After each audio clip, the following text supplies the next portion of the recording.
Oke guys, assalamualaikum warahmatullahi wabarakatuh. Selamat datang di channelnya Din Wastu, channel yang membahas rekrutmen TNI, info TNI dan wawasan tentang TNI serta vlog ya tentang kegiatan saya. Nah, di video kali ini saya ingin nge-vlog karena saya saat pagi ini berangkat menuju ke tempat kerja ya. Jadi saya pikir saya mau bikin konten sambil konten vlog sambil bercerita tentang pribadi saya. Kebetulan saya belum memperkenalkan diri ya kepada para subscriber. Nama saya Andin Saripudin. Saya lahir di Cikarang ya, Cikarang Timur, kecamatannya. Kalau dulu itu kecamatan Lemah Abang ya, Kabupaten Bekasi. Nah, saya tamat sekolah tahun 1997, langsung mendaftar calon tamtama ya, jenjang calon tamtama TNI Angkatan Darat, dan alhamdulillah satu kali lulus ya. Tepatnya saya daftar itu di Garut waktu itu, karena waktu itu masih bisa ya kita berdomisili pindah itu langsung ke sana, daftar di sana. Nah, singkat cerita, pendidikan tahun 97 masuk tamtama gelombang kedua, saya dapat korup infanteri guys, dapat korup infanteri, dan saya berdinas di batalion ya, dapat penugasan ya, dapat tempat berdinas di batalion infanteri 301 PKS Prabu Kian Santang, yang tepatnya adanya di Sumedang ya, daerah Cimalaka.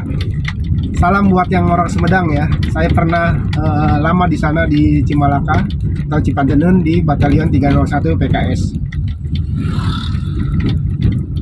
Tahun 98 itu adalah masa kelam ya, masa kelam bangsa Indonesia. Terjadi huru-hara di sana sini, masyarakat menuntut reformasi kepada pemerintahan waktu itu, presidennya Pak Harto. Jadi saya ngalamin presidennya Pak Harto ya, jadi tentara itu ngalamin presidennya Pak Harto. Pada waktu itu kerusuhan di mana-mana di Pulau Jawa ini. Saya ditugaskan untuk melakukan pengamanan di Majalengka, di Cirebon, sementara di Jakarta pun juga rusuh ya waktu itu, menuntut reformasi dari kalangan mahasiswa. Terjadilah suatu sejarah bangsa ya. Terjadilah suatu sejarah bangsa yang dimana Pak Harto itu lengser dan mengundurkan diri ya, mengundurkan diri, memenuhi permintaan dari mahasiswa dan masyarakat Indonesia, menyerahkan kekuasaan kepada wakil presiden waktu itu Pak Habibie. Pak Habibie, di situ terjadilah sejarah bangsa di mana Pak Harto memimpin Indonesia 32 tahun harus lengser oleh permintaan reformasi dari kalangan masyarakat dan mahasiswa ya. Nah, apa kaitannya dengan saya? Waktu itu saya melakukan pengamanan ya, kerusuhan di daerah Majalengka, Cirebon yang serentak waktu dengan Jakarta. Dan terjadilah juga sejarah juga. Dulu saya masuknya masih zaman ABRI ya. Namun waktu itu juga dirubah menjadi TNI ya. Waktu itu panglimanya Pak Wiranto. Nah, saya tahun 98 itu setelah kerusuhan selesai itu dapat penugasan ya ke wilayah yang sekarang itu bukan negara kita lagi, yaitu wilayah Timur-Timur. Kalau sekarang Timur Leste ya, dulu itu masuk kabupaten provinsi ke-27 wilayah Indonesia, yaitu Timur-Timur. Berangkat saya tahun 1998 bulan Desemberan kalau tidak salah. Sampai ke sana naik kapal tuh, etek, lumayan sampai 1 minggu ya. Naik kapal angkatan laut itu, waduh, sampai 1 minggu ke timur itu ya. Mungkin jalannya tuh kayak kiong atau kayak kura-kura. 1 minggu nyampe ke sana Januari di kota Dili. Nah, ada lagunya tuh kalau tidak salah, Januari di kota Dili. Nah, itu perjalanan saya tahun 98 dan datang sampai ke Dili itu timur-timur bulan Januari. Setelah melewati perjalanan 1 minggu di kapal di laut itu ya. Setelah di Dili kita turun itu kan, karena saking lamanya perjalanan di laut, saat upacara di Dili itu serasa bumi itu goyang ya. Goyang, kayak pandangan kita itu kayak ngeliat orang tuh goyang gitu. Mungkin karena di kapal kita keseimbangan tubuh itu goyang terus ya, jadi tidak terjaga. Pas turun di daratan goyang kita kayaknya tuh. Nah, di sana lalu saya dapat tempat penugasan itu di Kabupaten Manatuto. Ya, Manatuto salah satu kabupaten di wilayah timurnya, timur-timur. Dia daerah gersang, tapi cukup indah ya. Cukup indah. Nah, saya di Kotis waktu itu di Manatuto. Di sana waktu zaman itu kan belum ada tuh yang namanya sinyal internet ya. Ada warnet itu di kota, di kabupaten itu. Ada beberapa pengalaman yang menurut saya unik dan cukup enak untuk dikenang ya. Jadi waktu zaman berangkat ke timur-timur itu, hanya saya mungkin remaja waktu itu yang tidak punya pacar di kampung halaman gitu. Jadi dari kampung, dari base camp, dari batalion ini saya bawa majalah Aneka ya. Waktu itu majalah Aneka, majalah gadis. Nah, kenapa? Ini jadi di majalah Aneka, di majalah gadis itu kan biasanya ada suka pemilihan itu ya, apa namanya, gadis sampul kayak gitu kan. Ada anak-anak SMA yang dicantumkan foto dan alamatnya di situ. Nah, ceritanya kan dari senior di sana itu yang paling berat itu bukan melawan waktu itu pretelin ya, gerombolan, tapi yang paling berat itu adalah melawan kejenuhan kita melaksanakan tugas itu selama 1 tahun. Nah, itu yang paling berat gitu ya, melawan kejenuhan, karena banyak orang yang stres juga. Dan juga salah satu lagi adalah rawan oleh penyakit malaria ya. Nah, cerita singkatnya, saya tuh bawa majalah Aneka. Nyampe di sana saya cari tuh ya kan, foto-foto yang gadis-gadis sampul itu, calon-calon gadis sampul kayak gitu kan, ada alamatnya. Lalu saya bikin surat itu untuk 5 perempuan nih yang tidak saya kenal, yang hanya saya lihat dari majalah Aneka dan majalah gadis. Yang satu di Palembang, di Makassar saya bikin surat itu kan, di Cilacap. Kali saya bikin surat 5 nih ke wanita yang tidak dikenal. Nah, di dalam isinya itu saya memperkenalkan diri. Saya seorang prajurit TNI. Saya bertugas di Timur-Timur. Saya ingin kenal dengan Ade, bla bla bla bla bla gitu kan. Jika berkenan, tolong balas surat saya karena ini adalah hiburan buat saya. Karena saya tidak punya pacar, jadi saya tulis, saya nyurati Ade gitu kan. Kalau berkenan balas surat saya, ini akan bermanfaat sekali untuk saya di sini, untuk menghilangkan kejenuhan gitu, saya bilang kan. di dalam surat itu ke 5 perempuan tuh yang tidak saya kenal. Saya kirim lewat kantor pos, hanya salah satunya satu-satunya ya pengiriman surat lewat kantor pos. Dan saya tunggu 1 bulan kemudian. Saya kirim 5 surat, berapakah yang akan dibalas oleh perempuan dan berapakah yang nyampe gitu. Nah, jadi waktu itu 3 hari sekali saya bikin 5 surat buat perempuan yang tidak saya kenal. Nah, suatu cerita ini saya sama rekan saya yang sama-sama tidak punya pacar nih. Saya taruhan gitu kan. Taruhan sama dia. Siapa yang paling banyak dapat surat dari Jawa atau dari pacarnya itu dapat 1 dusmi. Jadi kita taruhan siapa yang paling banyak dapat surat dalam 1 bulan itu dapat 1 dusmi. Nah, dia tidak tahu kalau saya itu ngirim surat banyak ke orang yang tidak saya kenal lewat majalah Aneka itu. Nah, di bulan kedua, karena saya sudah menulis surat itu sebanyak 15 ya. Di bulan kedua itu saya dapat surat 10. yang ngebalas itu 10. Akhirnya kita kan sama rekan saya tuh, saya dapat surat 10, kamu dapat surat berapa? Dapat surat 3 katanya kan. Saya lah yang pemenangnya.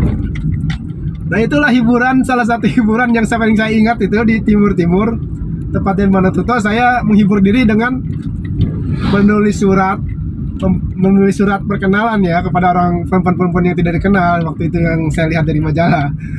Nah, saya dapat 1 dusmi itu di situ. Itu pengalaman yang ringan tapi unik ya. Unik, dan kalau ingat itu saya suka tertawa. Nah, selanjutnya berjalan waktu bulan ke bulan ya. Kita itu landai di timur. Namun pergolakan politik di Jakarta entah apa yang terjadi kita belum tidak tahu ya, sehingga Pak Habibie memutuskan untuk jejak pendapat untuk Timur ya, sehingga berdampak pergejolokan juga di Timur waktu itu, yang dimana GPK yang tadinya di hutan karena sudah ada pernyataan akan diadakannya jejak pendapat oleh pemerintah Indonesia,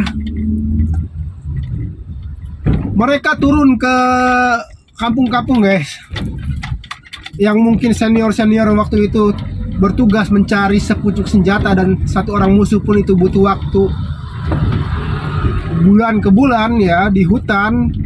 Kita waktu zaman saya itu di sana melihat GPK itu ya di depan mata membawa senjata. Namun waktu itu telah diadakannya gencatan senjata ya, perjanjian gencatan senjata, hingga kita diawasi. Jadi tidak ada kontak senjata di sana. Walaupun ngelihat waktu itu GPK atau Fretilin itu di depan mata. Karena semuanya memang ya ternyata saya baru tahu perang itu semua diatur ya. Perang itu semua diatur gitu kan. Mana yang waktu boleh menembak dan kapan waktu tidak boleh menembak ya. Waktu muda itu saya udah gregetan kan. Waduh, kok musuh di depan mata bawa senjata kita bisa tidak nembak ya. Nah, sama dia juga tidak nembak ke kita. Jadi karena sudah disepakati gencatan senjata ya waktu itu. Nah, terjadilah jejak pendapat di sana, di mana panitianya waktu itu orang lokal dan banyak dari luar ya. Namun sepengetahuan saya pada masa itu terjadi kecurangan di berbagai daerah oleh pro kemerdekaan terhadap suara-suara yang pro integrasi dengan kita. Jadi masyarakat itu dipilih disuruh memilih ya dipersilakan memilih apakah mau bergabung dengan Indonesia atau masih integrasi, atau mau merdeka ya. Jadi pilihannya itu dua, masyarakat itu diadakanlah jejak pendapat. Namun pada pelaksanaannya terjadi banyak kecurangan oleh panitia, di mana di dalamnya banyak orang pro kemerdekaan ya. Nah, pada tahun 1999 bulan 10 waktu itu ya, tepatnya tanggalnya saya lupa, diadakan jejak pendapat itu, menyoblos masyarakat untuk menentukan pilihan. Dan pada bulan itu kita mendengarkan hasilnya ya. Hasilnya kita mendengarkan di radio. Saya mendengarkan di radio hasilnya. Udah deg-degan jantung kita nih. Apakah Timur Timur ini masih masuk wilayah kita ataukah dia akan merdeka? Dengar di radio kita sesama nih di pos, ternyata dimenangkan oleh pro kemerdekaan, yaitu masyarakat memilih untuk merdeka dan berdiri sendiri di tanahnya dan keluar dari integrasi dari Indonesia. Kita di sana menangis guys, menangis kita, seperti hancur hati kita, sama-sama hancurnya seperti patah hati ditinggalkan oleh kekasih. Menangis semua kita, bahkan rekan saya pun ada yang ngamuk-ngamuk, nembak-nembak ya ke atas waktu itu. Karena apa ya? Kita prajurit bertugas di sana, sudah banyak senior kita meninggal di sana sebagai pahlawan Seroja, bahkan kuburannya pun banyak ya, prajurit di sana kuburannya pun harus merelakan di mana Timur Timur lepas dari kita. Itu sangat menghancurkan hati kita sebagai seorang prajurit ya waktu itu di sana. Semuanya kita nangis ya, semuanya kita nangis, seperti kita yang apa ya, yang akibatnya gitu, akibatnya seperti apa, seperti kita lalai sehingga Timur Timur lepas, padahal kita sudah maksimal ya. TNI itu di sana banyak juga yang menjadi korban di sana, bukan cerita 1-2 juga di sana yang harus dikubur di sana ya sebagai pahlawan Seroja. Nah, menanglah pro kemerdekaan dan dinyatakan oleh PBB waktu itu bahwa masyarakat Timur Timur memilih untuk merdeka sendiri. Untuk mengantisipasi kekacauan yang akan terjadi ya, mungkin ya, mengantisipasi, dari PBB itu menurunkan pasukan UNAMED ya waktu itu. UNAMED kebanyakan dari Australia, dari Malaysia, Thailand ya, tentara perdamaian masuk ke wilayah Timur Timur. Kita yang saya pada itu ada di Manatuto, pasukan kita itu ditarik ya, karena entah apa permasalahannya guys. Kita jalan 2 hari ya, 2 hari kita jalan menuju Dili ya, waktu itu dari Manatuto, menunggu mobil karena kita takut terjadinya kontak senjata yang mengakibatkan masyarakat jatuh ini ya dengan para GPK di situ waktu itu. Terpaksa kita menghindari korban ya dari kalangan masyarakat, bukan takut pada lawan ya, tapi menghindari korban. Kita jalan kaki menuju ke Dili sambil menunggu, karena waktu itu takutnya mobil tidak datang, kita jalan kaki. Nah, di perjalanan kita 2 hari ya, 2 hari menuju kota Dili. Namun alhamdulillah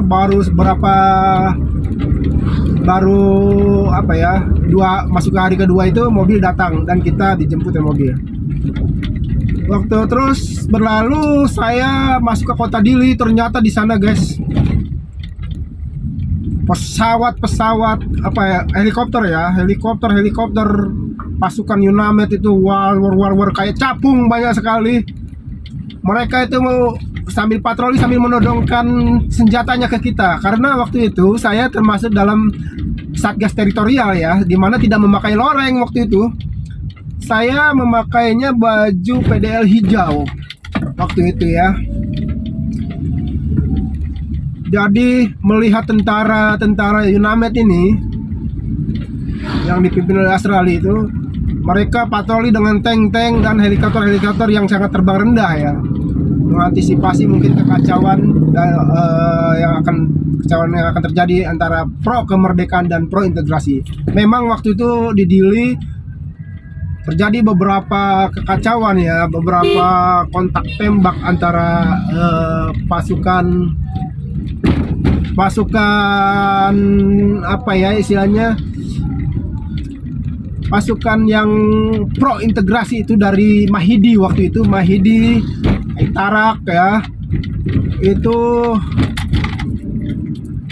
yang pro Indonesia tidak terima dengan kenyataan waktu itu ya, sama dengan kita pun juga.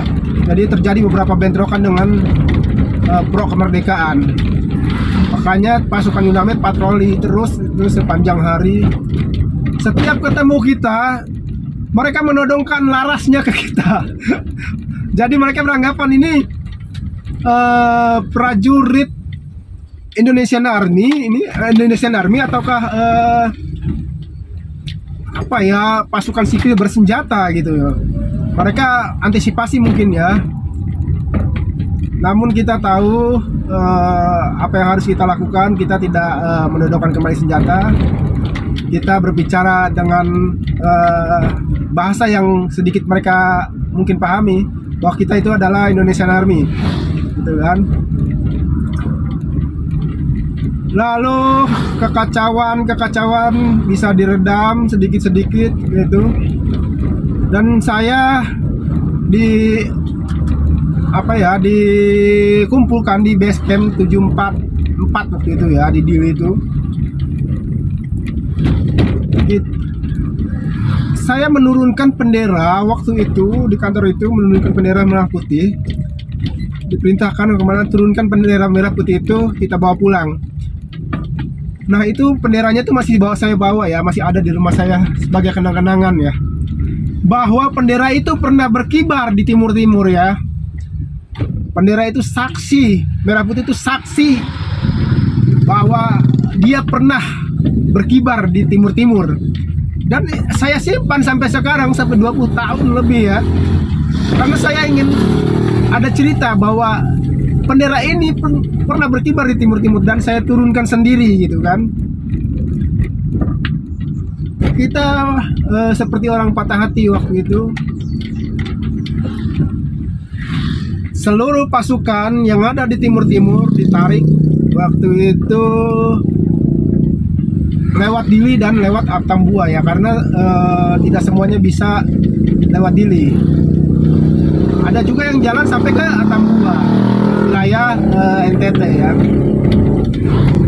Nah, pergejolakan kecil terjadi di Dili karena transisi antara pemerintahan Indonesia ke pemerintahan Timur-Timur mungkin ya, waktu Timur Leste sekarang. Kita ada waktu di mana kita menangis sama-sama waktu itu pada saat embarkasi dari pelabuhan naik kapal gitu. Waktu itu kapal Lambelu ya, mungkin sekarang masih ada tuh kapal Lambelu. Itu pasukan prajurit yang seluruh ada di pasukan TNI yang seluruh ada di timur-timur waktu itu disatukan di situ, ditarik pulang 4 batalion waktu itu. Saya di atas kapal, semua kita melihat timur-timur, melihat kota Dili di atas kapal sambil kapal berlayar ya, keluar dari pelabuhan. Kita melihat daratan Dili sambil menangis ya, sambil menangis. Kenapa? Terasa sekali ya, sakitnya itu terasa sekali. Kenapa harus berpisah? gitu kan. Kenapa kita harus sejengkal, moto kita sejengkal tanah pun jangan lepas dari NKRI. Namun pada waktu itu kita harus menerima kenyataan yang pahit sekali, di mana sejarah itu membuat kita harus menerima kenyataan dan Timur Timur merdeka berdiri sendiri. Itu perjalanan hidup saya yang sangat saya ingat ya. Waktu itu saya masih bujangan, masih sendiri. Ternyata sekian waktu, selama 10 bulan saya berada di Timur Timur dengan berbagai macam cerita dan merasakan adalah bagian dari Timur Timur.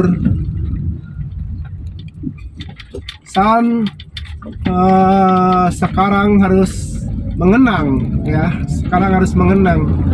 bahwa Timur Timur adalah sebuah negara merdeka.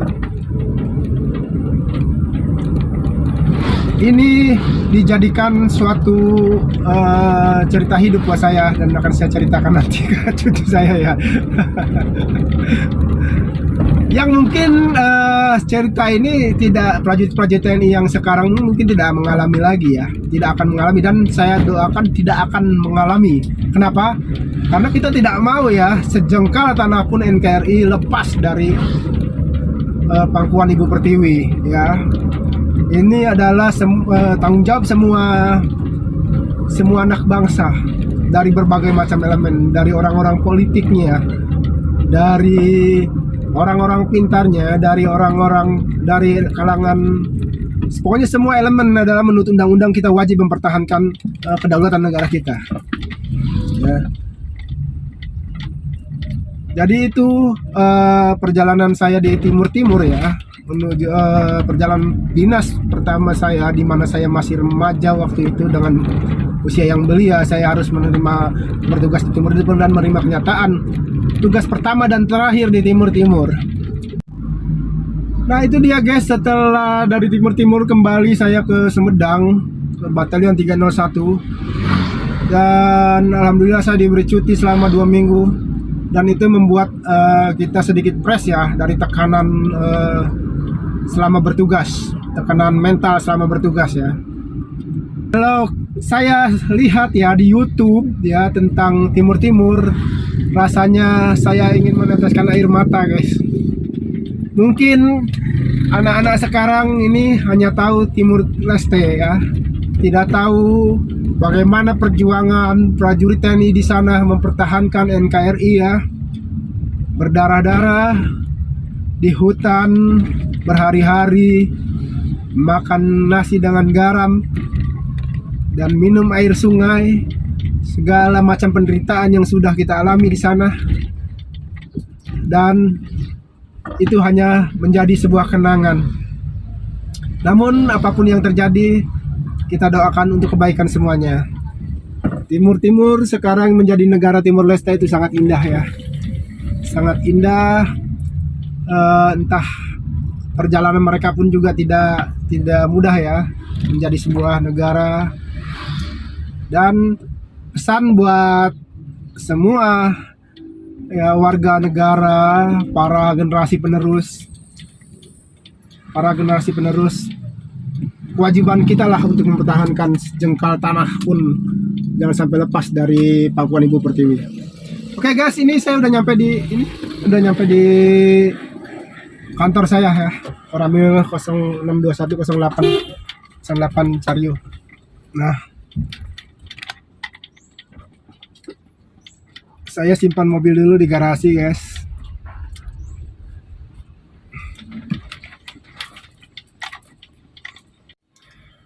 Oke, itu ngevlog saya, cerita ngalor ngidul ya. Mungkin tidak ada faedahnya buat kalian, atau kalian suka, silakan kalian kasih like ya, silakan kalian subscribe channel saya. Semoga pengalaman saya ini dijadikan satu ini ya, satu gambaran buat kita semua bahwa mempertahankan wilayah negara kesatuan itu adalah tanggung jawab kita, dan kuncinya adalah persatuan dan kesatuan dari berbagai macam suku, bangsa, daerah-daerah. Kita harus bersatu mempertahankan apa yang sudah menjadi kewajiban kita. Salam NKRI, semoga kita semua sehat selalu. Terima kasih telah menonton video ini sampai dengan selesai. Ketemu di video saya selanjutnya. Wassalamualaikum warahmatullahi wabarakatuh.